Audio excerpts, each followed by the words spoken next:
আমাকে দেশ বিদেশে অনেকে অনেক সময় জিজ্ঞাসা করেছে আমি জ্যোতিষে বিশ্বাস করি কিনা। প্রতিবারই আমি প্রশ্নটার একই উত্তর দিয়েছি, আমি এখনো এমন কোনো জ্যোতিষীর সাক্ষাৎ পাইনি যার কথায় বা কাজে আমার জ্যোতিষ শাস্ত্রের উপর বিশ্বাস জন্মাবে। কিন্তু আজ থেকে 3 মাস আগে অবিনাশবাবু যে জ্যোতিষীকে আমার বাড়িতে নিয়ে আসেন, আজ আমি বলতে পারি যে তার গণনা অক্ষরে অক্ষরে ফলে গেছে। অবশ্যই এটাও বলতে বাধ্য হচ্ছি যে গণনা না ফললেই বেশি খুশি হতাম। তিনি বলেছিলেন, আজ থেকে 3 মাস পরে তোমার চরম সংকটের দিন আসছে।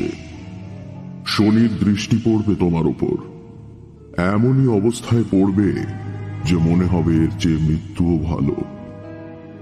এই অবস্থা থেকে মুক্তি হবে কিনা জিজ্ঞেস করাতে বললেন, যে তোমার সবচেয়ে বড় শত্রু তাকে সংহার করতে পারলে তবেই মুক্তি।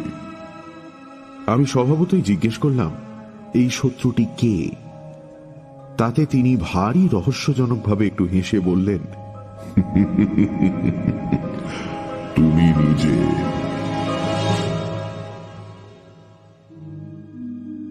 এই রহস্যের কিনারা এখনো হয়নি, কিন্তু সংকট যেটা এসেছে তার চেয়ে মৃত্যু যে ভালো তাতে কোনো সন্দেহ নেই।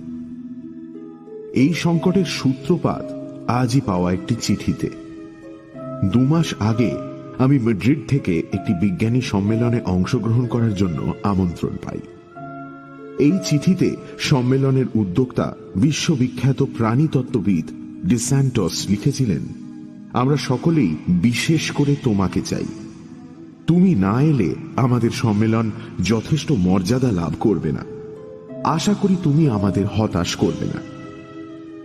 এই চিঠি পাওয়ার 3 দিন পরে আমার বন্ধু জন সামারভিল ইংল্যান্ড থেকে আমাকে লিখে মাদ্রিদ যাওয়ার জন্য বিশেষ অনুরোধ জানিয়ে। ডি স্যান্টোসকে হতাশ করার কোনো অভিপ্রায় আমার ছিল না। বছরে অন্তত একবার করে বিদেশ গিয়ে নানান দেশে নানান বয়সের বিজ্ঞানীদের সঙ্গে আলাপ আলোচনা করে আমার নিজের চিন্তাকে সঞ্জীবিত করা, এটা আমার একটা অভ্যেসের মতো দাঁড়িয়ে গিয়েছে। এর ফলেই বয়স সত্ত্বেও আমার দেহ মন এখনো সজীব। মাদ্রিদের আমন্ত্রণ গ্রহণ করে ধন্যবাদ ও কৃতজ্ঞতা জানিয়ে যে চিঠি লিখি, তারও জবাব আমি 2 সপ্তাহের মধ্যেই পেয়ে যাই। 15ই জুন অর্থাৎ আজ থেকে 8 দিন পরে আমার রওনা হওয়ার কথা। এই অবস্থায় বিনা মেঘে বজ্রপাতের মতো আজকের চিঠি। মাত্র 3 লাইনের চিঠি। তার মর্ম হচ্ছে, মাদ্রিদ বিজ্ঞানী সম্মেলনের কর্তৃপক্ষ তাদের আমন্ত্রণ প্রত্যাহার করছেন। পরিষ্কার ভাষা, তারা চান না যে আমি এই সম্মেলনে যোগদান করি। কারণ কিছু বলা নেই চিঠিতে। এই থেকে কি বুঝতে হবে আমায়?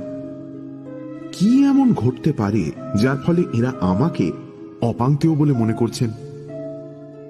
উত্তর আমার জানা নেই। কোনদিন জানতে পারবো কি না তাও জানি না। আজ আর লিখতে পারছি না। দেহ মন অবসন্ন। আজ এখানেই শেষ করি। 10ই জুন। আজ সামারভিলের চিঠি পেলাম। সেটা অনুবাদ করলে এই দাঁড়ায়, প্রিয় শঙ্কু, তুমি দেশে ফিরেছ কিনা জানি না। ইন্সব্রুকে গত মাসে তোমার বক্তৃতা সম্পর্কে কাগজে যা বেরিয়েছে সেটা পড়ে আমি দুরাত ঘুমোতে পারিনি। নিঃসন্দেহে তুমি কোনো কঠিন মানসিক পীড়ায় ভুগছ, না হলে তোমার মুখ দিয়ে এই ধরনের কথা উচ্চারণ হতে পারে বলে আমি বিশ্বাস করি না। আমি খবরটা পড়ে ইন্সব্রুকে প্রফেসর স্টাইনারকে ফোন করেছিলাম। তিনি বললেন বক্তৃতার পরে তোমার আর কোনো খবর জানেন না। আশঙ্কা হয় তুমি ইউরোপেই কোথাও আছো এবং অসুস্থ হয়ে পড়েছ। তা যদি না হও, যদি এই চিঠি তোমার হাতে পড়ে, তাহলে পত্রপাঠ আমাকে টেলিগ্রামে তোমার কুশল সংবাদ জানাবে এবং এই সঙ্গে চিঠিতে তোমার এই অভাবনীয় আচরণের কারণ জানাবে। ইতি তোমার জন সামারভিল। পুনঃ খবরটা কিভাবে টাইমসে প্রকাশিত হয়েছে সেটা জানাবার জন্য এই কাটিং। প্রথমেই বলে রাখি যে আমি ইন্সব্রুকে গত মাসে কেন কোনো কালেই যাইনি। এইবার টাইমসের খবরের কথা বলি। তাতে লিখেছে, বিশ্ববিখ্যাত ভারতীয় বৈজ্ঞানিক প্রফেসর টি শঙ্কু গত 11 মে অস্ট্রিয়ার ইন্সব্রুক শহরে বিজ্ঞানের অগ্রগতি সম্বন্ধে একটা বক্তৃতা দেন। সভায় স্থানীয় এবং ইউরোপের অন্যান্য শহরের অনেক বিশিষ্ট বৈজ্ঞানিক উপস্থিত ছিলেন। প্রফেসর শঙ্কু এই সব বৈজ্ঞানিকদের সরাসরি কুৎসিত ভাষায় আক্রমণ করেন, ফলে শ্রোতাদের মধ্যে তুমুল চাঞ্চল্যের সৃষ্টি হয় এবং অনেকেই বক্তাকে আক্রমণের উদ্দেশ্যে মঞ্চের দিকে অগ্রসর হন। জনৈক শ্রোতা একটি চেয়ার তুলে প্রফেসর শঙ্কুর দিকে নিক্ষেপ করেন। অতঃপর ইন্সব্রুক নিবাসী পদার্থবিজ্ঞানী ডক্টর কার্ল গ্রোপিয়াস বক্তাকে আক্রমণের হাত থেকে রক্ষা করেন। এই হলো খবর। সামারভিল যেমন চেয়েছিল, আমি তার চিঠি পাওয়া মাত্র জবাব লিখে সে চিঠি নিজে ডাকে ফেলে এসেছি। কিন্তু তাতে আমি কি ফল আশা করতে পারি? সামারভিল কি আমার কথা বিশ্বাস করবে? কোন সুস্থ মস্তিষ্কের মানুষ কি বিশ্বাস করবে যে আমার পরিবর্তে অবিকল আমারই মতো দেখতে একজন লোক ইন্সব্রুকে গিয়ে এই বক্তৃতা দিয়ে আমার সর্বনাশ করেছে? সামারভিলের সঙ্গে আমার 33 বছরের বন্ধুত্ব, সেই যদি বিশ্বাস না করে তো কে করবে? খবরে বলেছে যে ডক্টর গ্রোপিয়াস আমাকে, অর্থাৎ এই রহস্যজনক দ্বিতীয় শঙ্কুকে বাঁচান। গ্রোপিয়াসকে আমি চিনি। 7 বছর আগে বাগদাদে আন্তর্জাতিক আবিষ্কারক সম্মেলনে তার সঙ্গে আমার পরিচয় হয়। স্বল্পভাষী অমায়িক ব্যক্তি বলে মনে হয়েছিল। সামারভিলের সঙ্গে তাকেও একটা চিঠি লিখে দিয়েছি। নিজেকে এত অসহায় আর কখনো মনে হয়নি। আশঙ্কা হচ্ছে বাকি জীবনটা এই বিশ্রী কলঙ্কের বোঝা কাঁধে নিয়ে গিরিডি শহরে দাগী আসামির মতো কাটাতে হবে। 21 জুন, গ্রোপিয়াসের চিঠি, এবং অত্যন্ত জরুরি চিঠি। আজই ইন্সব্রুকে যাওয়ার বন্দোবস্ত করতে হবে। টাইমসের বিবরণ যে অতিরঞ্জিত নয় সেটা গ্রোপিয়াসের চিঠিতে বুঝলাম।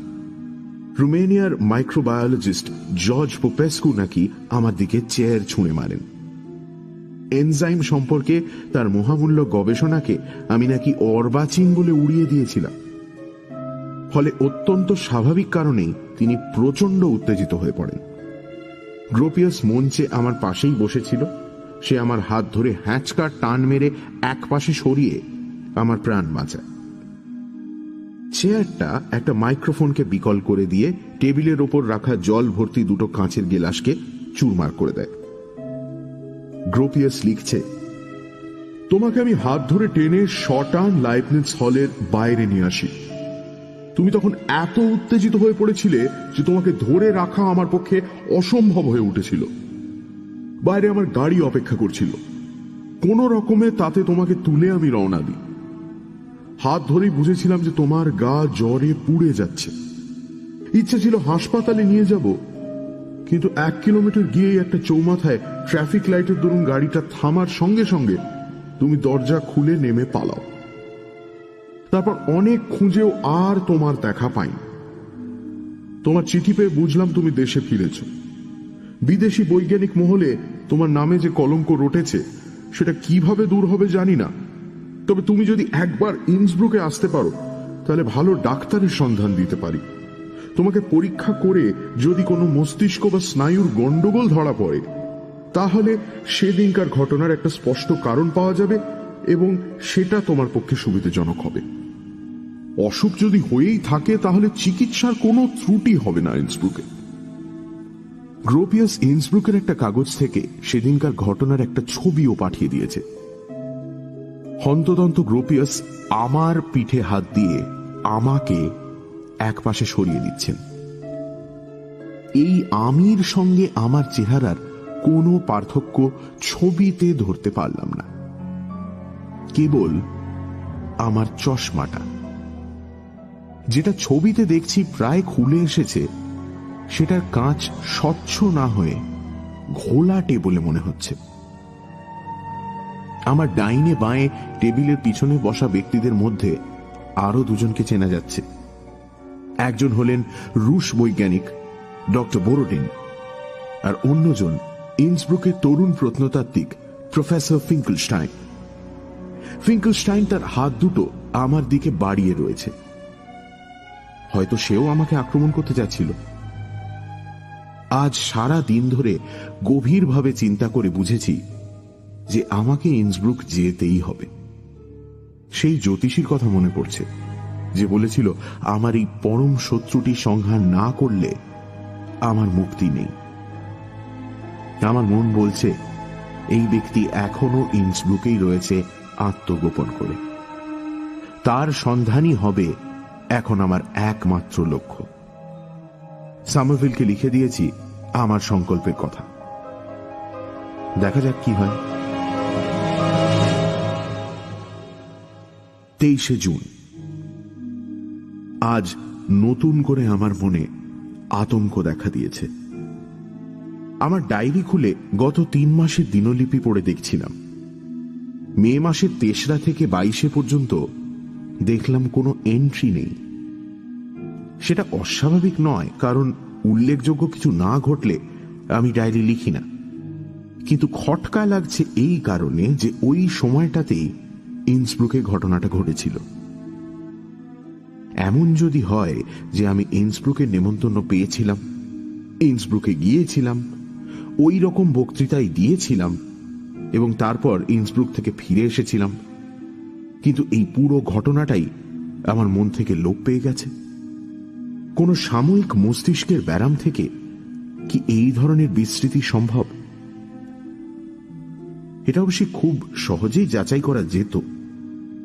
দুঃখের বিষয়, যে দুটি ব্যক্তির সঙ্গে গিরিডিতে আমার প্রতিদিনই দেখা হয় তাদের একজনও ওই সময়টা এখানে ছিলেন না। আমার চাকর প্রহ্লাদ গত 2 মাস হল ছুটি নিয়ে দেশে গেছে। যাকে বদলি দিয়ে গেছে সেই ছেদিলালকে জিজ্ঞেস করেছিলাম। বললাম, গত মাসে আমি গিরিডি ছেড়ে কোথাও গিয়েছিলাম কিনা তোমার মনে আছে? সে চোখ কপালে তুলে বলল, আপনার স্মরণে থাকবে না তো আমার কাইসান থাকবে বাবু। আমারই ভুল হয়েছে, এই জিনিস কাউকে জিজ্ঞেস করা যায় না। একজনকে জিজ্ঞেস করা যেত, আমার বন্ধু অবিনাশ বাবু, কিন্তু তিনি গত শুক্রবার চাইবাসা চলে গেছেন তার ভাগ্নির বিয়েতে। ইন্সব্রুকের কোনো চিঠি আমার ফাইলের মধ্যে পাইনি। আশা করি আমার আশঙ্কা অমূলক। আমি 6 জুলাই ইন্সব্রুক রওনা হচ্ছি। কপালে কি আছে কে জানে।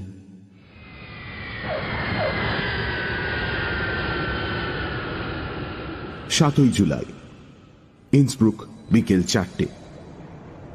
ভিয়েনা থেকে ট্রেন ধরে সকাল 10টায় পৌঁছেছি এখানে। ছবি সমেত নকল শঙ্কুর বক্তৃতা এখানকার কাগজে বেরোনোর যে কি ফল হয়েছে সেটা শহরে পদার্পণ করেই বুঝেছি। পরপর 3টে হোটেলে আমাকে জায়গা দেয়নি। তৃতীয় হোটেল থেকে বেরিয়ে একটা ট্যাক্সিতে উঠতে গিয়েছিলাম, ড্রাইভার মাথা নেড়ে না করে দিল। শেষটায় হাতে ব্যাগ নিয়ে প্রায় 45 মিনিট হেঁটে একটা গলির ভিতর ছোট্ট একটা সরাইখানা গোছের হোটেলে ঘর পেলাম। মালিকের পুরু চশমা দেখে মনে হলো সে ভালো চোখে দেখে না। আমার বিশ্বাস সেই কারণেই আতিথেয়তার কোনো ত্রুটি হলো না। কিন্তু এভাবে গা ঢাকা দিয়ে থেকে কাজের বেশ অসুবিধা হবে বলে মনে হচ্ছে। আজ রাত্রে সামারভিল আসছে। তাকে গিরিডি থেকে ইন্সব্রুক যাচ্ছি বলে লিখেছিলাম এবং এখানে এসেই টেলিফোন করেছি। তার জরুরি কাজ ছিল, তাও সে আসবে বলে কথা দিয়েছে। গ্রোপিয়াসকে ফোন করেছিলাম, তার সঙ্গে আজ 5:30টায় অ্যাপয়েন্টমেন্ট। সে থাকে এখান থেকে 10 কিলোমিটার দূরে, বলেছে গাড়ি পাঠিয়ে দেবে। আরো একজনকে ফোন করা হয়ে গেছে এর মধ্যে, প্রফেসর ফিঙ্কেলস্টাইন। শুধু একজনের কাছ থেকে ঘটনার বিবরণ শুনলে চলবে না, তাই ফিঙ্কেলস্টাইনের সঙ্গে কথা বলা দরকার। ভদ্রলোক বাড়ি ছিলেন না, চাকর ফোন ধরেছিল। আমার নম্বর দিয়ে দিয়েছি, বলেছি এলেই যেন ফোন করেন। পাহাড়ে ঘেরা অতি সুন্দর শহর ইন্সব্রুক। যুদ্ধের সময় অনেক কিছুই ধ্বংস হয়ে গিয়েছিল, এখন আবার সব নতুন করে করেছে। অবশ্যই শহরের সৌন্দর্য উপভোগ করার মতো মনের অবস্থা আমার নেই। আমার এখন একমাত্র লক্ষ্য হল সেই জ্যোতিষীর গণনায় নির্ভর করে আমার মুক্তির পথ খোঁজা। 7ই জুলাই রাত 10:30।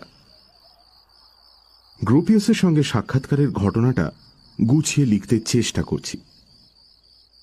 5টার কিছু আগেই আমার এই অ্যাপোলো হোটেলের একটি ছোকরা এসে খবর দিল, হেড প্রফেসর শঙ্কর জন্য গাড়ি পাঠিয়েছেন হেড ডক্টর গ্রোপিয়াস। গাড়ির চেহারা দেখে কিঞ্চিত বিস্মিত হলাম। এককালে, অর্থাৎ অন্তত 30 বছর আগে, এটা হয়তো বেশ বাহারের গাড়ি ছিল, কিন্তু এখন রীতিমতো জীর্ণ দশা। গ্রোপিয়াস কি দরিদ্র না কৃপণ? 5টার মধ্যে গ্রুনওয়াল্ড স্ট্রাসে পৌঁছে গেলাম। এই রাস্তাতেই গ্রোপিয়াসের বাড়ি। একটা প্রাচীন গির্জা ও গোরস্থান পেরিয়ে গাড়িটা বাঁয়ে একটা গেটের ভিতর দিয়ে ঢুকে গেল। বাড়িটাও দেখলাম গাড়িরই মতো। গেট থেকে সদর দরজা পর্যন্ত রাস্তার দুপাশে বাগান আগাছায় ভরে গেছে, অথচ আসবার পথে অন্যান্য বাড়ির সামনের বাগানের ফুলের প্রাচুর্য দেখে চোখ জুড়িয়ে গেছে।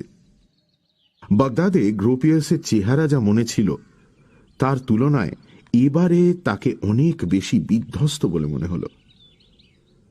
7 বছরে এত বেশি বুড়িয়ে যাওয়ার কথা নয়, হয়তো কোনো পারিবারিক দুর্ঘটনা ঘটে থাকবে।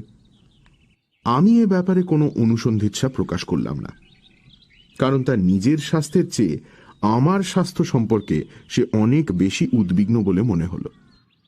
বৈঠকখানায় দুজনে মুখোমুখি বসার পর গ্রোপিয়াস মিনিট 2 ধরে আমাকে পর্যবেক্ষণ করল।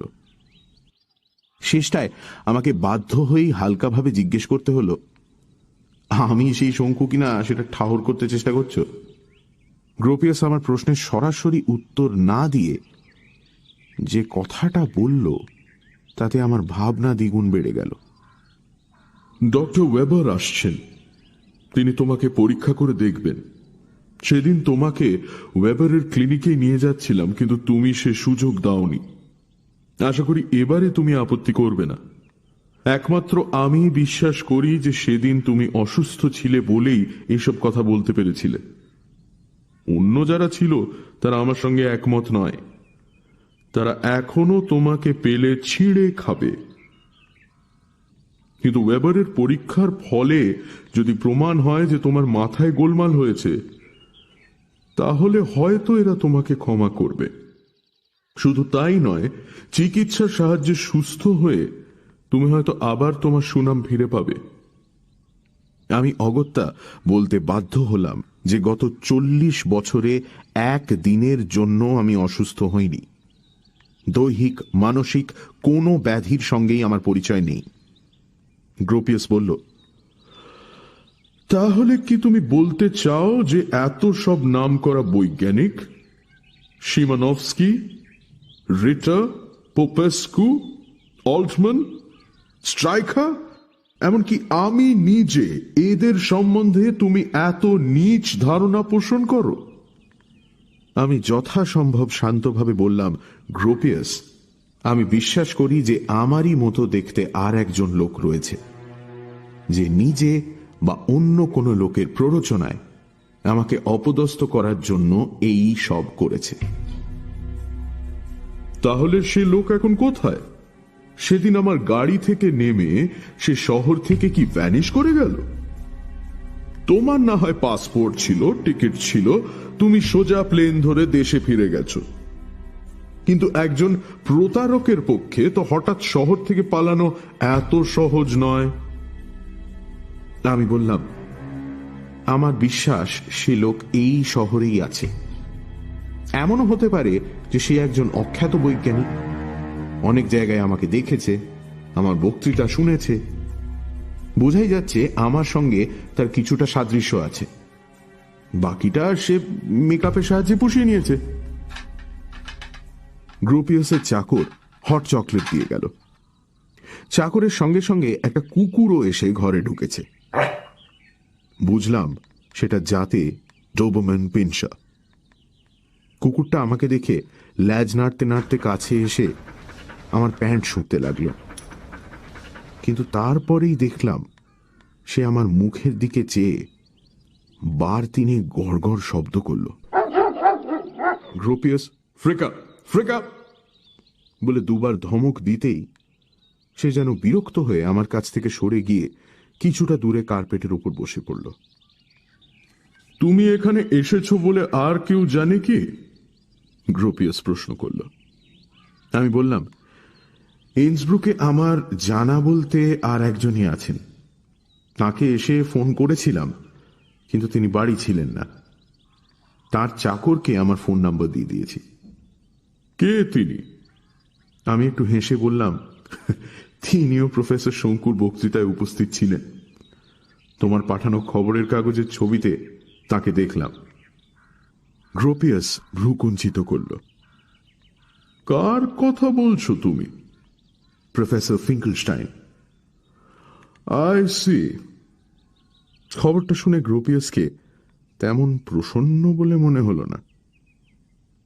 প্রায় আধ মিনিট চুপ করে থাকার পর আমার দিকে সোজা তাকিয়ে বলল, ফিঙ্কলস্টাইনের গবেষণা সম্বন্ধে সেদিন তুমি কি বলেছিলে সেটা মনে আছে? আমি বাধ্য হয়েই মাথা নেড়ে না বললাম। যদি মনে থাকতো তাহলে আর তাকে ফোন করতে না। তুমি বলেছিলে একটি 3 বছরের শিশুও তার চেয়ে বেশি বুদ্ধি রাখে। আমার বুকের ভেতরটা কেঁপে উঠল।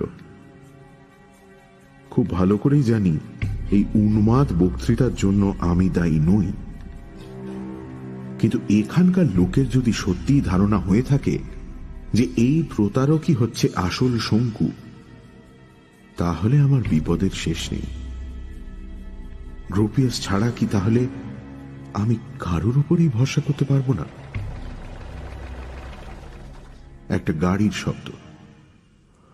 ওই বোধহয় ওয়েবার এলো, বলল গ্রোপিয়াস। ডাক্তারকে আমার ভালো লাগলো না।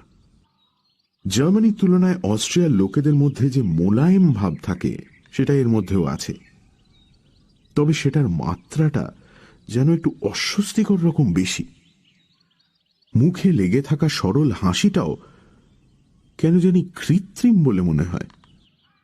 ওয়েবার আধ ঘন্টা ধরে আমাকে নানা রকম প্রশ্ন করে পরীক্ষা করল। আমিও সব সহ্য করলাম। যাবার সময় বলল, গ্রোপিয়াস তোমাকে গাড়ি পাঠিয়ে দেবে।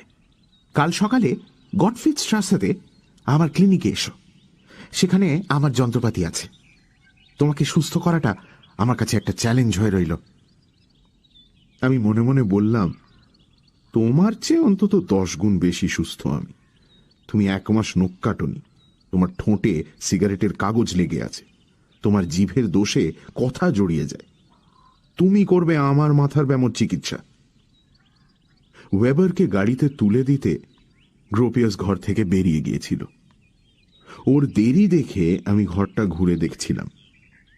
তাকের ওপর ফটো অ্যালবাম দেখে পাতা উল্টে দেখি একটা ছবিতে আমি রয়েছি। এ ছবি আমার কাছে নেই, তবে এটা তোলার কথা আমার স্পষ্ট মনে আছে। বাগদাদের হোটেল স্প্লেন্ডিডের সামনে তোলা। আমি, গ্রোপিয়াস আর রুশ বৈজ্ঞানিক কামেন্সকি পাশাপাশি দাঁড়িয়ে আছি। তোমার সঙ্গে জিনিসপত্র কি আছে? গ্রোপিয়াস ঘরে ফিরে এসে প্রশ্ন করল। কেন বলো তো? আমার মনে হয় তুমি আমার এখানে চলে এসো। তোমার নিরাপত্তার জন্যই আমি প্রস্তাব করছি। আমার বড় গেস্ট রুম আছে, তুমি এর আগেও সেখানে থেকে গেছো, যদিও তোমার সেটা মনে থাকার কথা নয়। মে মাসে যখন এসেছিলে তখন তুমি আমারই আতিথেয়তা গ্রহণ করেছিলে। ব্যাপারটা অসম্ভব জানলেও মাথাটা কেমন যেন গুলিয়ে উঠছিল। আমি জিজ্ঞেস করলাম, আমাকে কি তুমিই নেমন্তন্ন করেছিলে? গ্রোপিয়াস এর উত্তরে উঠে গিয়ে পাশের ঘর থেকে একটা ফাইল নিয়ে এলো। তাতে অন্য চিঠির মধ্যে আমার দুখানা চিঠি রয়েছে। অবিকল আমার চিঠির কাগজ, আমার সই, আমার অলিভেটি টাইপরাইটারের হরফ। প্রথম চিঠিটায় লিখেছি যে মে মাসে এমনিতেই আমি ইউরোপে যাচ্ছি, কাজেই ইন্সব্রুকে যাওয়ার কোনো অসুবিধে নেই। দ্বিতীয় চিঠিটায় জানিয়েছি কবে পৌঁছচ্ছি। রহস্য ক্রমেই জটিল হয়ে উঠছে এবং সেই সঙ্গে আমার সংকটাপন্ন অবস্থাটাও ক্রমশ স্পষ্ট হয়ে উঠছে। এখানের হোটেলেই যখন আমাকে ঢুকতে দেয়নি, তখন যে লোককে আমি প্রকাশ্যে বক্তৃতায় নাম ধরে অপমান করেছি, আমার প্রতি তার মনোভাব কি হবে সেটা বোঝাই যাচ্ছে। কিন্তু গ্রোপিয়াসকে বলতে হলো যে এক্ষুনি তার বাড়িতে এসে ওঠা আমার পক্ষে সম্ভব নয়। আজ রাত্রে আমার বন্ধু সামোভিল লন্ডন থেকে আসছে। কাল যদি আমরা দুজনে একসঙ্গে তোমার বাড়িতে এসে উঠি। সামারভিল কে? একটু সন্দিগ্ধভাবে প্রশ্ন করল গ্রোপিয়াস। আমি সামোভিলের পরিচয় দিয়ে বললাম, সে আমার বিশিষ্ট বন্ধু। ঘটনাটা শুনে সে বিশেষ চিন্তিত। তোমার কি ধারণা এখানে এসে সে তোমাকে দেখলে তার চিন্তা দূর হবে? আমি কোনো উত্তর না দিয়ে গ্রোপিয়াসের দিকে চেয়ে রইলাম। আমি জানিও কি বলবে এবং ঠিক তাই বলল। তোমার বন্ধুও তোমার চিকিৎসার জন্য আমারই মতো ব্যস্ত হয়ে উঠবে, এতে কোনো সন্দেহ নেই। আমি হোটেলে ফিরেছি সন্ধে 7টায়। ফিঙ্কলস্টাইনের কাছ থেকে কোনো ফোন আসেনি। ঘরে গিয়ে চেয়ারে বসে আজকের আশ্চর্য ঘটনাগুলো নিয়ে চিন্তা করছি, এমন সময় টেলিফোন বেজে উঠল।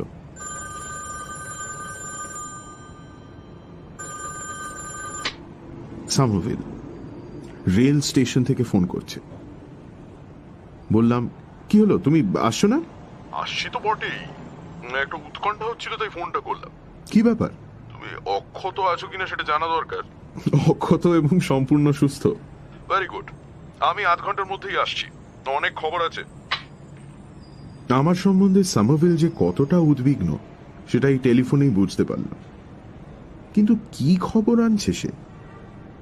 আমার ঘরে যদিও দুটো খাট রয়েছে, কিন্তু ঘরটা এত ছোট যে আমি সামোভিলের জন্য পাশের ঘরটার বন্দোবস্ত করব বলে ঠিক করেছিলাম। যখন বাড়ি ফিরেছি তখনও ঘরটা খালি ছিল। হোটেলের মালিককে সেটা সম্বন্ধে বলবো বলে ঘর থেকে বেরিয়ে দেখি সে ঘরে বাতি জ্বলছে এবং আধ খোলা দরজাটা দিয়ে কড়া চুরুটের গন্ধ আসছে। আর কোনো খালি ঘর আছে কি খোঁজ নিয়ে জানলাম নেই। অগত্যা এই ছোট ঘরেই সামোভিলকে থাকতে হবে। আধ ঘন্টার মধ্যেই সামোভিল এসে পড়ল। ইতিমধ্যে কখন যে বৃষ্টি আরম্ভ হয়েছে সেটা খেয়াল করিনি। সেটা বুঝলাম সামোভিলকে ভিজে বর্ষাতি খুলতে দেখে। বলল, আগে কফি আনো, তারপর কথা হবে। কথাটা বলে সেও গ্রোপিয়াসের মতো মিনিট খানিক ধরে আমার দিকে চেয়ে রইল। এই ব্যাপারটা আমার প্রায় গা সওয়া হয়ে যাচ্ছে, যদিও সামোভিলের প্রতিক্রিয়া হলো অন্যরকম। তোমার চাহনিতে কোনো পরিবর্তন দেখছি না শঙ্কু। না, আমার বিশ্বাস তুমি সম্পূর্ণ সুস্থ। আমি এতদিনে নিশ্চিন্তির হাঁপ ছাড়লাম। কফি আসার পর সামোভিলকে আজকের সারাদিনের ঘটনা বললাম। সব শুনে সে বলল, আমি গত কদিনে পুরনো জার্মান বৈজ্ঞানিক পত্রিকা ঘেঁটে গ্রোপিয়াসের কয়েকটা প্রবন্ধ আবিষ্কার করেছি। গত 10 বছরের মধ্যে সে কোনো লেখা লেখেনি, কিন্তু তার আগে লিখেছে। কি সম্বন্ধে লিখেছে? তার ব্যর্থতা সম্বন্ধে। কিরকম? কিসের ব্যর্থতা? এর উত্তরে সামোভিল যা বলল তাতে যে আমি শুধু অবাকই হলাম তা নয়, এর ফলে সমস্ত ঘটনাটা একটা নতুন চেহারা নিয়ে উপস্থিত হলো আমার সামনে। সে বলল, তোমার তৈরি অমনেস্কোপ, তোমার ধন্বন্তরী ওষুধ মিরাকিউরল, তোমার লিঙ্গুয়াগ্রাফ, তোমার এয়ার কন্ডিশনিং পিল, প্রত্যেকটি জিনিসই গ্রোপিয়াসের মাথা থেকে বেরিয়েছিল। দুঃখের বিষয়ে প্রতিবারই সে জেনেছে যে তার ঠিক আগেই তুমি এগুলোর প্যাটেন্ট নিয়ে বসে আছো। অর্থাৎ প্রতিভার দৌড়ে প্রতিবারই সে তোমার কাছে অল্পের জন্য হার মেনেছে। 10 বছর আগে তার শেষ প্রবন্ধে সে অত্যন্ত আক্ষেপ করে বলেছে যে কোনো বৈজ্ঞানিক আবিষ্কারের জন্য খ্যাতি লাভের ব্যাপারটা নেহাতি আকস্মিক। প্রাচীন পুঁথিপত্র ঘেঁটে ও এর নজিরও দেখিয়েছে। যেমন মাধ্যাকর্ষণের ব্যাপারে খ্যাতি হলো নিউটনের, কিন্তু তারও 30 বছর আগে ইটালির বৈজ্ঞানিক ফ্রাতেলি নাকি এই মাধ্যাকর্ষণের কথা লিখে গেছেন। আমি বললাম, ঠিক সেইভাবে বেতার আবিষ্কারের কৃতিত্ব আমাদের জগদীশ বোসের কাছ থেকে কেড়ে নিয়েছিলেন মার্কনি। এক্স্যাক্টলি, বলল সামোভিল। কাজে গ্রোপিয়াস যদি তোমার প্রতি বিরূপ ভাব পোষণ করে তাহলে আশ্চর্য হয় না। তা তো বুঝলাম, কিন্তু এতে দ্বিতীয় শঙ্কুর রহস্যের সমাধান হচ্ছে কিভাবে? প্রশ্নটা করাতে সামোভিল গম্ভীর হয়ে গেল। বলল, তোমার সঙ্গে গ্রোপিয়াসের শেষ দেখা হয়েছিল বাগদাদে 7 বছর আগে। তারপর থেকে সে আর কোনো বিজ্ঞান সম্মেলনে যায়নি।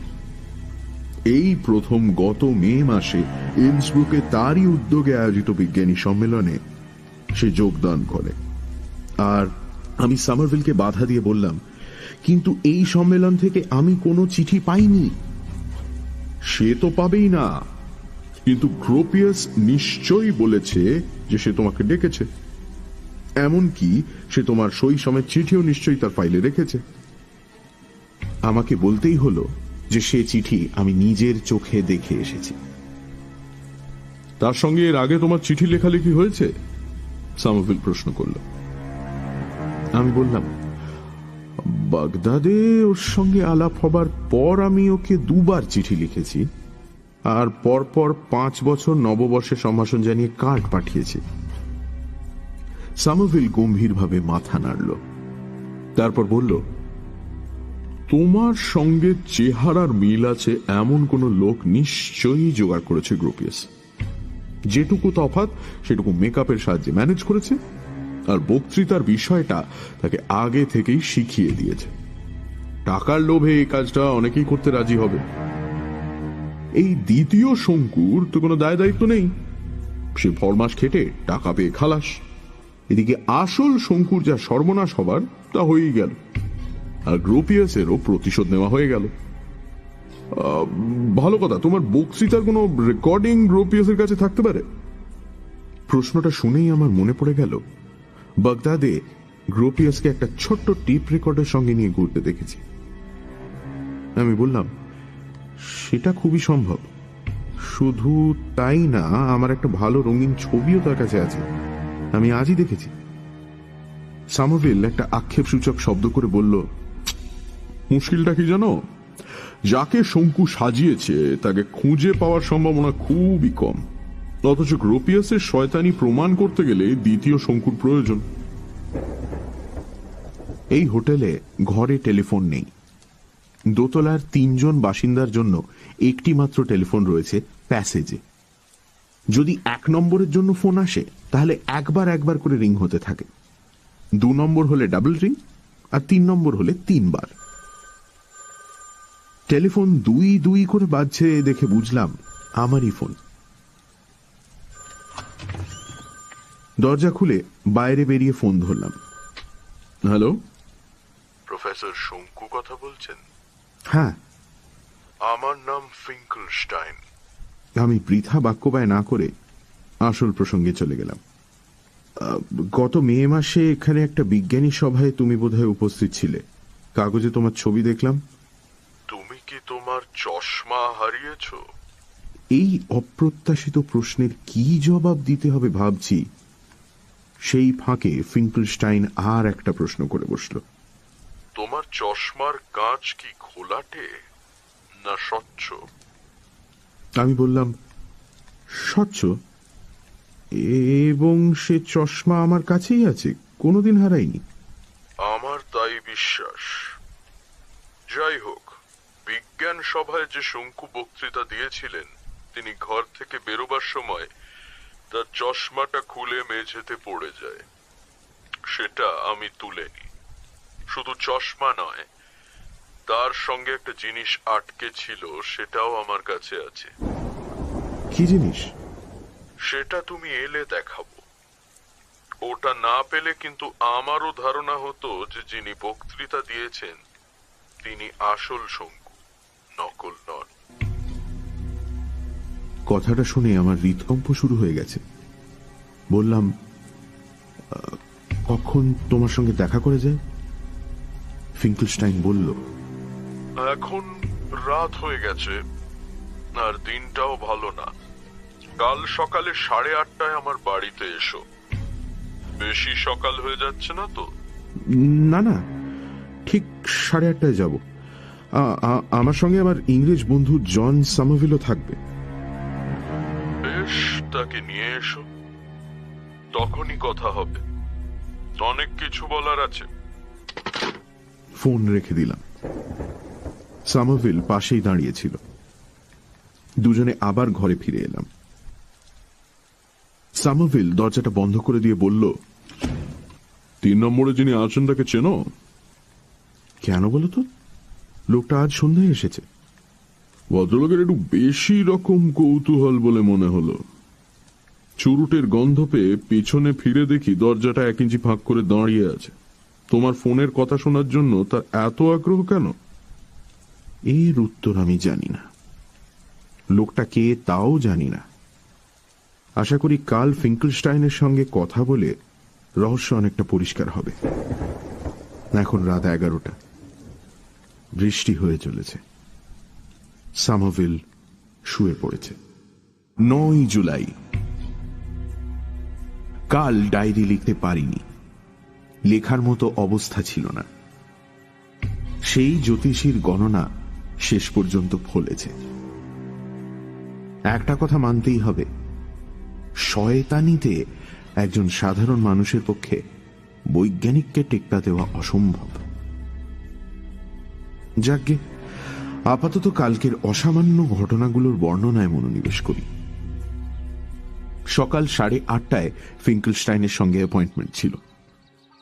টেলিফোন ডিরেক্টরিতে ফিঙ্কেলস্টাইনের ঠিকানা দেখে সামারভিল বলল, হেঁটে যাওয়া যেতে পারে, বেশি দূর না, 1/2 ঘন্টায় পৌঁছে যাব। সামারভিলের চেনা শহর ইন্সব্রুক। তাছাড়া আমাকে ট্যাক্সিতে তোলার বিপদের কথাও সে জানে। 8টায় বেরিয়ে পড়লাম। প্রাচীন শহরের ভেতর দিয়ে রাস্তা। সামারভিল দেখলাম অলিগলির মধ্যে দিয়ে শর্টকাটগুলোও জানে।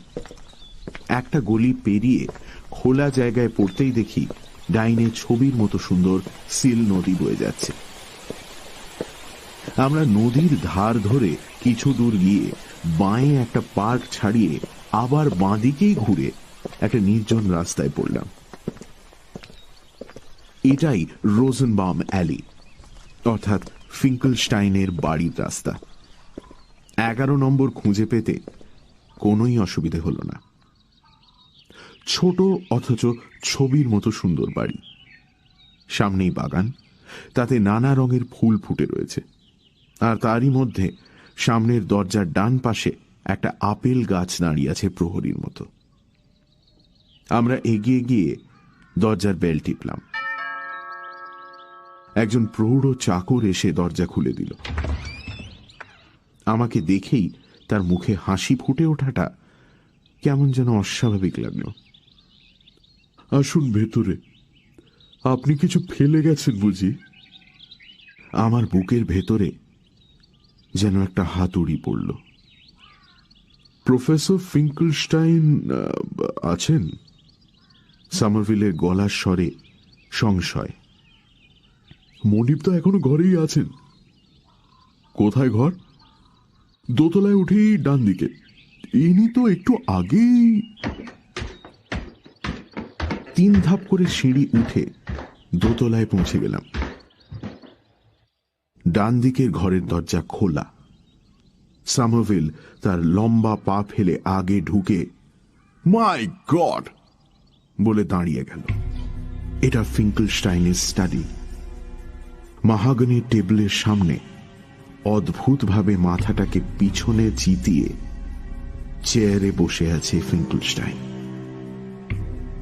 তার হাত দুটো চেয়ারের দুপাশে ঝুলে আছে। এগিয়ে গিয়ে দেখি যা অনুমান করেছি তাই। ফিঙ্কেলস্টাইনের মুখের দিকে চাওয়া যায় না, তাকে গলা টিপে মারা হয়েছে।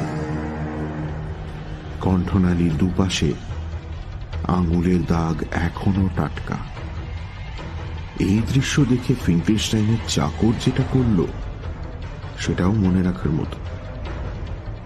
একটা অস্ফুট চিৎকার করে আমার দিকে একটা বিস্ফারিত দৃষ্টি দিয়ে সে টেবিলের উপর রাখা টেলিফোনটার উপর হুমড়ি খেয়ে পড়ল। তার উদ্দেশ্য স্পষ্ট, সে পুলিশে খবর দেবে। সামারভিল যেটা করল সেটা অবশ্যই তার উপস্থিত বুদ্ধির পরিচয়। সে এক ঘুষিতে ভৃত্যটিকে ধরাশায়ী করল। দেখে বুঝলাম ভৃত্য অজ্ঞান। তুমি ফাঁদে পড়েছ শঙ্কু, রুদ্ধশ্বাসী বলল সামারভিল। মাথা ঠান্ডা করে কাজ করতে হবে। কিন্তু ওটা কি? আমার চোখ চলে গেছে টেবিলের উপর রাখা একটা প্যাডের দিকে। তাতে একটি মাত্র কথা লেখা রয়েছে লাল পেন্সিলে, অ্যাসার্টে, অর্থাৎ ফার্স্ট, প্রথম। আরো যে কিছু লেখার ইচ্ছে ছিল ফিঙ্কেলস্টাইনের, সেটা কথাটার পরে পেন্সিলের দাগ থেকে বোঝা যাচ্ছে। পেন্সিলটা পড়ে রয়েছে টেবিলের পাশে মেঝেতে। যা করতে হবে খুব তাড়াতাড়ি। এসার্টে লিখে কি বোঝাতে চেয়েছিলেন ফিঙ্কেলস্টাইন? প্রথম, দ্বিতীয়, তৃতীয় এইভাবে বোঝানো যেতে পারে এমন কি আছে ঘরের মধ্যে? বইয়ের তাক বোঝাতে পারে কি? মনে হয় না। আমি বুঝতে পারছি কি জিনিসের অবস্থান বোঝাতে চেয়েছিল ফিঙ্কেলস্টাইন। আমার চশমা। জিনিসটা পাওয়া গেল টেবিলের প্রথম, অর্থাৎ ওপরের দেরাজটা খুলে। কাগজপত্র, কলম, পেন্সিল ইত্যাদির মধ্যে একটা কার্ডবোর্ডের বাক্স রাখা রয়েছে। তার ঢাকনাতে জার্মান ভাষায় লেখা শঙ্কুর চশমা এবং চুল। বাক্সটা নিয়ে আমরা দুজনে চম্পট দিলাম। ভৃত্য এখনো বেহুশ। সিঁড়ি দিয়ে নামার সময় লক্ষ্য করলাম জুতোর ছাপ। ওঠার সময় তাড়াতাড়িতে চোখে পড়েনি। বাইরেও রয়েছে সেই ছাপ। দরজা দিয়ে বেরিয়ে গেট ছাড়িয়ে রাস্তায় গিয়ে পড়েছে। আসার ছাপ, যাওয়ার ছাপ দু রকমই আছে। কাল রাত্রের বৃষ্টি অবশ্যই এর জন্য দায়ী। আমরা ছাপটা অনুসরণ করে কিছু দূর অগ্রসর হয়ে দেখি সেটা রাস্তা থেকে ঘাসের উপর উঠে অদৃশ্য হয়ে গেছে। তা সত্ত্বেও আমরা পা চালিয়ে এগিয়ে গেলাম। 10 মিনিট এদিক ওদিক খুঁজেও যখন দ্বিতীয় শঙ্কুর কোনো চিহ্ন পাওয়া গেল না, তখন বাধ্য হয়ে হোটেলে ফিরে আসতে হলো। মালিক আমাকে দেখেই বলল, তোমার ফোন এসেছিল। ডক্টর গ্রোপিয়াস তোমাকে অবিলম্বে টেলিফোন করতে বলেছেন। দোতলায় উঠে দেখি আমাদের পাশের ঘর আবার খালি হয়ে গেছে। খাটে বসে পকেট থেকে বাক্সটা বার করলাম। খুলে দেখি শুধু চশমা নয়, তার সঙ্গে একটা ছোট্ট খামও রয়েছে। চশমাটা ঠিক আমারই চশমার মতো, কেবল কাঁচটা গ্রে রঙের। খামটা খুলতে তার থেকে একটা চিরকুট বেরোলো। তাতে লেখা লাইবনিটস হলে বিজ্ঞান সভায় ভারতীয় বৈজ্ঞানিক প্রফেসর শঙ্কুর চোখ থেকে খুলে পড়া চশমা সংলগ্ন নাইলনের চুল। নাইলনের চুল? খামের ভেতরেই ছিল চুলটা। দেখতে ঠিক পাকা চুলেরই মতো বটে, কিন্তু সেটা যে কৃত্রিম তাতে কোনো সন্দেহ নেই। এই চুল থেকেই ফিঙ্কেলস্টাইন বুঝে ফেলেছিল যে বক্তৃতা সভার শঙ্কু আসল শঙ্কু নয়। কিন্তু আমার এই সংকটে ফিঙ্কেলস্টাইনের সাহায্য লাভের আর কোনো উপায় নেই। ঘরের দরজা বন্ধ ছিল, তাতে হঠাৎ টোকা পড়তে দুজনেই চমকে উঠলাম। এই সময় আবার কে এলো? খুলে দেখি গ্রোপিয়াস। সামারভিলের সঙ্গে পরিচয় করিয়ে গ্রোপিয়াসকে বসতে বললাম, কিন্তু সে বসল না। দরজার মুখে দাঁড়ানো অবস্থাতেই বলল, আজ তোমাকে নিয়ে যাব বলেছিলাম, কিন্তু আজ ওয়েবারের একটু অসুবিধে আছে। তাছাড়া আমার বাড়িতে আজ একটা দুর্ঘটনা ঘটে গেছে। আমার এক চাকর ফ্রান্স কাল রাত্রিরে থ্রম্বোসিসে মারা গেছে। আজ তার শেষকৃত্য, আমায় উপস্থিত থাকতে হবে। এর উত্তরে আমাদের কিছুই বলার নেই। কয়েক মুহূর্ত বিরতির পর গ্রোপিয়াস কথা বলল। এবার সে একটা প্রশ্ন করল। ফিঙ্কেলস্টাইন মারা গেছে, জানো কি? আমি যে ফিঙ্কেলস্টাইনের সঙ্গে অ্যাপয়েন্টমেন্ট করেছিলাম, সেটা পাশের ঘর থেকে একজন লোক শুনেছিল, সেটা মনে আছে। সে যদি গ্রোপিয়াসের অনুচর হয়ে থাকে, তাহলে আমার 8:30টার অ্যাপয়েন্টমেন্টের কথা গ্রোপিয়াসের কানে পৌঁছেছিল নিশ্চয়ই। তবুও আমি অজ্ঞতা ও বিস্ময়ের ভান করে বললাম, সে কি, কখন? আজ সকালে একাডেমি অফ সায়েন্স থেকে ফোন করেছিল এই কিছুক্ষণ আগে। ওর চাকর অ্যান্টন প্রথমে পুলিশে খবর দেয়, তারপর একাডেমির প্রেসিডেন্ট গ্রসম্যানকে ফোন করে। আমরা দুজনে চুপ। গ্রোপিয়াস এক পা এগিয়ে এলো। অ্যান্টন একজন লোকের কথা বলেছে। গায়ের রং ময়লা, মাথায় টাক, দাড়ি আছে, চশমা আছে। আজ সকালে ফিঙ্কেলস্টাইনের বাড়ি গিয়েছিল। তার নামটাও বলেছিল অ্যান্টন। বর্ণনা যখন আমার সঙ্গে মিলে যাচ্ছে, তাহলে নামটাও মিলতে পারে, আমি শান্ত কণ্ঠে বললাম। আর সেটাতে আশ্চর্য হওয়ার কিছু নেই, কারণ সকালে সত্যিই গিয়েছিলাম ফিঙ্কেলস্টাইনের সঙ্গে দেখা করতে। সঙ্গে সামোভিল ছিল। গিয়ে দেখি ফিঙ্কেলস্টাইন মৃত। তাকে টুঁটি টিপে নৃশংসভাবে হত্যা করা হয়েছে। প্রফেসর শঙ্কু, রক্ত জল করা গলায় বলল গ্রোপিয়াস। বক্তৃতার ভাষার সাহায্যে বৈজ্ঞানিকদের আক্রমণ করা এক জিনিস, আর সরাসরি তাদের একজনকে আক্রমণ করে তাকে হত্যা করা আর এক জিনিস। তুমি নিজেই যখন বলছো তোমার মস্তিষ্কে কোনো গোলমাল নেই, তখন এই অপরাধের জন্য তোমার কি শাস্তি হবে সেটা তুমি জানো নিশ্চয়। এবার সামোভিল মুখ খুলল। তারও কণ্ঠস্বর সম্পূর্ণ স্বাভাবিক। ডক্টর গ্রোপিয়াস, আপনি যখন বক্তৃতার দিন মঞ্চ থেকে শঙ্কুকে সরিয়ে নিয়ে যাচ্ছিলেন, তখন তার চোখ থেকে চশমাটি খুলে পড়ে যায়। ঘোলাটে কাঁচ, কতকটা সানগ্লাসের মতো। সেই চশমাটি ফিঙ্কেলস্টাইন তুলে নেয়। চশমার ডান্ডায় একটি চুল আটকে ছিল। চুলটা নাইলনের। আজ ফিঙ্কেলস্টাইনের চাকরের কথায় মনে হলো শঙ্কুরি মতো দেখতে আর একজন লোক আমাদের আধ ঘন্টা আগে ফিঙ্কেলস্টাইনের সঙ্গে দেখা করতে যায়। আমরা সিঁড়িতে তার জুতোর ছাপ দেখেছি, বাড়ির বাইরে এবং রাস্তাতেও দেখেছি। এই লোকটি যাবার কিছুক্ষণের মধ্যেই খুনটা হয়। আততায়ী দস্তানা পরেনি। তার আঙুলের স্পষ্ট ছাপ ফিঙ্কেলস্টাইনের গলায় ছিল। এই জাল শঙ্কু যে খুনটা করেছে, সেটা আপনি আসল শঙ্কুর ঘাড়ে চাপাবেন কি করে? গ্রোপিয়াস হঠাৎ হো হো করে এক অস্বাভাবিক হিংস্র তেজে হেসে উঠল।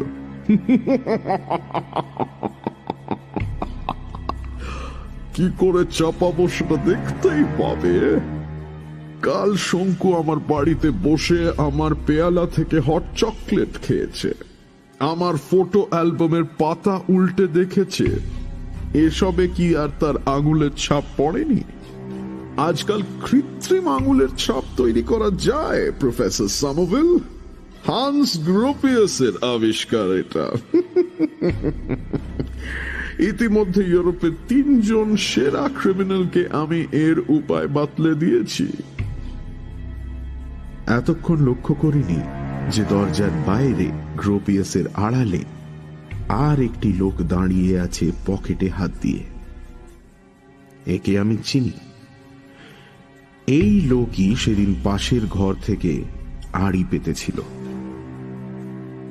অত্যন্ত দুঃখের বিষয় যে তোমার এই পরিণাম হতে চলেছে। গ্রোপিয়াস আমার দিকে চেয়ে বলল, এই অবস্থায় যদি মাথা সত্যি খারাপ হয় তাহলে অবশ্যই ওয়েবারের ক্লিনিক রয়েছে, সেখানে আমারই আবিষ্কৃত পদ্ধতিতে ব্রেন সাপ্লান্ট কাজ শুরু হয়েছে। এবারে বোধহয় আর আমাকে টেক্কা দিতে পারবে না। গুড ডে শঙ্কু।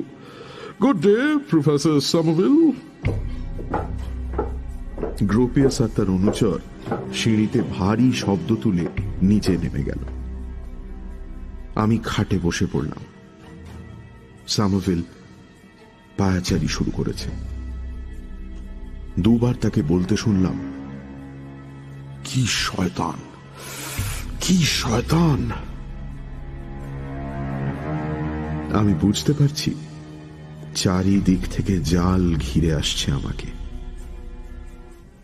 আঙুলের ছাপও যদি মিলে যায় তাহলে আর বেরোবার কোনো পথ নেই।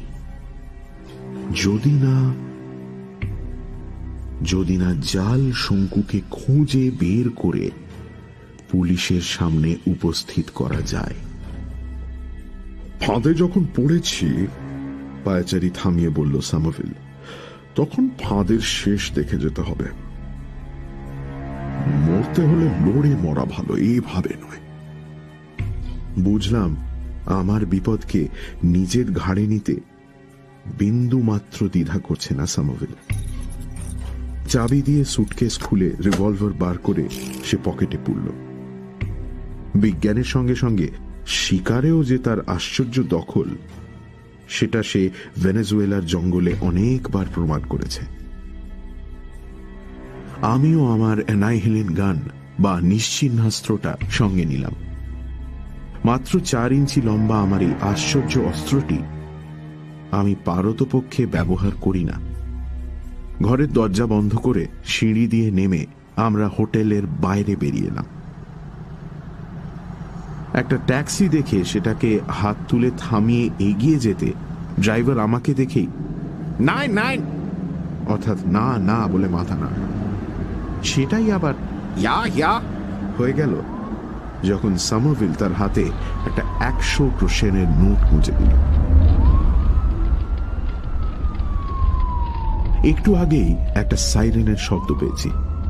আমাদের ট্যাক্সিটা যখন রওনা হয়েছে তখন দেখলাম একটা পুলিশের গাড়ি আমাদের হোটেলের দিকে যেতে যেতে আমাদের গাড়িটা দেখেই ব্রেক কষল। সামোভিল এবার 200 গ্রোসেনের নোট ড্রাইভারের হাতে দিয়ে বলল, খুব জোরে চালাও, গ্রুনওয়াল্ড স্ট্রাসে যাব। সকালে রোদ বেরিয়েছিল, কিন্তু এখন দেখছি পশ্চিম দিক থেকে কালো মেঘ এসে আকাশটাকে ছেয়ে ফেলেছে। তার ফলে তাপমাত্রা নেমে গেছে অন্তত 20 ডিগ্রি ফ্যারেনহাইট। আমাদের মার্সিডিজ ট্যাক্সি ঝড়ের মতো এগিয়ে চলল ট্রাফিক বাঁচিয়ে। মিনিট 10 চলার পর পেছনে দূর থেকে আবার সাইরেনের শব্দ পেল।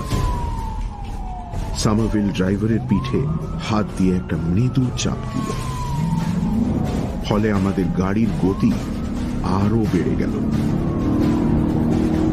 স্পিডোমিটারের কাঁটা প্রায় 100 কিলোমিটারের কাছাকাছি পৌঁছে গেছে। চালকের অশেষ বাহাদুরি যে আমাদের অ্যাক্সিডেন্টের হাত থেকে বাঁচিয়ে সে 20 মিনিটের মধ্যে এনে ফেলল গ্রুনওয়াল্ড স্ট্রাসেতে।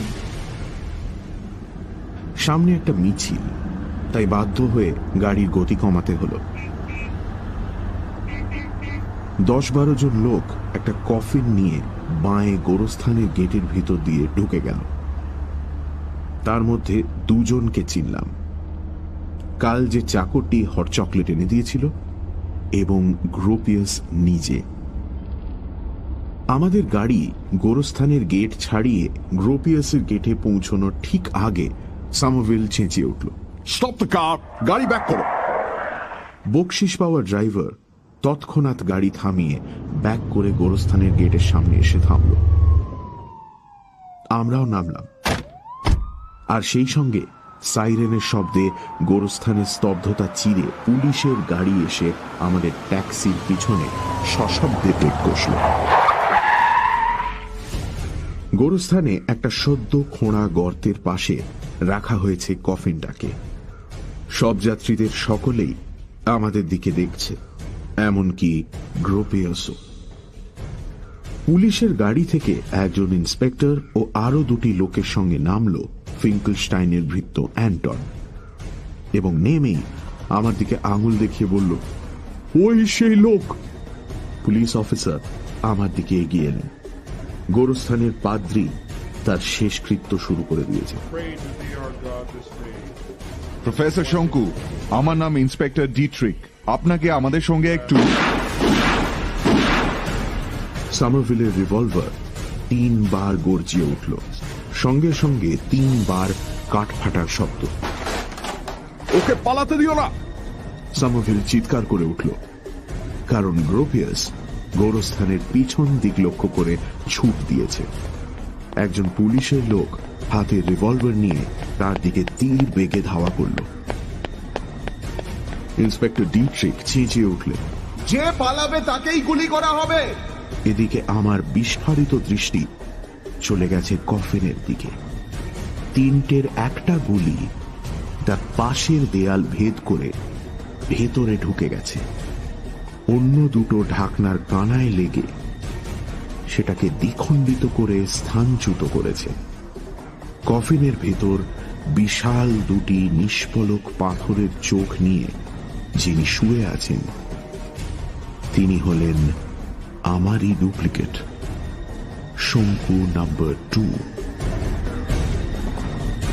এবার সমবেত সকলের রক্ত হিম করে ডিট্রিকের হাত থেকে রিভলভার খসিয়ে দিয়ে পুলিশের বগল দাবা গ্রোপিয়াসকে অজ্ঞান করে দিয়ে কফিনবদ্ধ দ্বিতীয় শঙ্কু ধীরে ধীরে উঠে বসলেন। বুঝলাম তার পাঁজরা দিয়ে গুলি প্রবেশ করে তার দেহের ভেতরের যন্ত্র বিকল করে দিয়েছে, কারণ ওই বসা অবস্থাতেই গ্রোপিয়াস সৃষ্ট জাল শঙ্কু তার শরীরের ভিতর রেকর্ড করা একটা পুরনো বক্তৃতা শুরু করে দিয়েছে। ভদ্র মহোদয়গণ, আজ আমি যে কথাগুলো বলতে এই সভায় উপস্থিত হয়েছি সেগুলো আপনাদের মনোপুত। আমি আমার অ্যানাইহিলিন বন্দুকটি পকেট থেকে বার করলাম। আমার এই পৈশাচিক জোড়াটিকে পৃথিবীর বুক থেকে একেবারে মুছে ফেলতে পারলে তবেই আমার মুক্তি।